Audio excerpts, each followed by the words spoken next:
ujian. Ya walaupun gurunya itu tidak terlalu mengawasi, tapi seorang murid ini dia yakin, dia punya keimanan, dia tidak berani nyontek karena dia tahu bahwa Allah Subhanahu Wa Taala itu ada dan maha melihat. Bisa dikatakan seorang murid ini yaitu seorang muslim, katakan seorang muslim. Selanjutnya itu ada pengertian akhlak. Nah, akhlak ini adalah perilaku atau budi pekerti yang mencerminkan nilai-nilai kebaikan dalam kehidupan sehari-hari. Akhlak ini adalah bentuk nyata dari akidah. Kalau akidahnya baik, maka akhlaknya juga ikut baik. Contohnya seperti menghormati orang tua dan membantu kedua orang tua di rumah juga dan lain-lain. Selanjutnya ada pentingnya memperkuat akidah akhlak. Memperkuat akidah akhlak sangat penting karena menjadi pedoman hidup yang benar bagi setiap muslim. Yang pertama itu adalah menjauhkan diri dari perbuatan buruk. Ada yang tahu contohnya? Menjauhkan diri dari perbuatan buruk.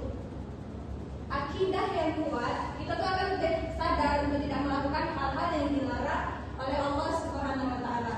Contohnya seperti tadi mencontek, karena kita sadar kita tidak boleh mencontek karena Allah Maha melihat. Yang kedua itu ada mendekatkan diri kepada Allah Subhanahu Wa Taala. Contohnya baca Al-Quran, contoh lagi salat dan lain-lainnya. Yang ketiga, membentuk pribadi yang jujur.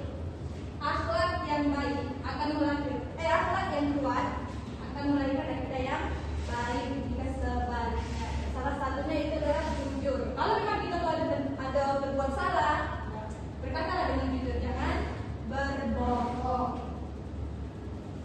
Selanjutnya itu ada cara memperkuat akidah. Ada beberapa cara untuk memperkuat akidah.